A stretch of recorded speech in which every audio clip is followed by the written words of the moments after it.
જય દ્વારકાધીશ.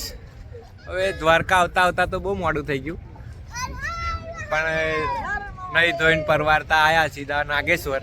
હવે સાંજે જઈશું દ્વારકા. અત્યારે તો બેટ દ્વારકા જઈશું નાગેશ્વર દર્શન કરીને. નાગેશ્વર મહાદેવ મંદિરના દર્શન કરી નીકળ્યા. અંદર તો ફોટા ના પાડવા દીધા એટલા આવ્યા છે. અહીંયા આગળ શંકર ભગવાનની મૂર્તિ જોડે ફોટા પડાવવા.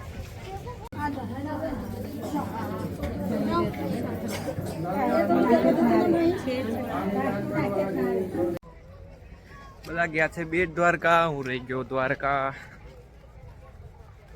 એકલા એન્જોય કરીશું હવે. બીજું તો પાણી ઓછું થઈ ગયું અત્યારે તો, એટલે નદીમાં ફરાય છે.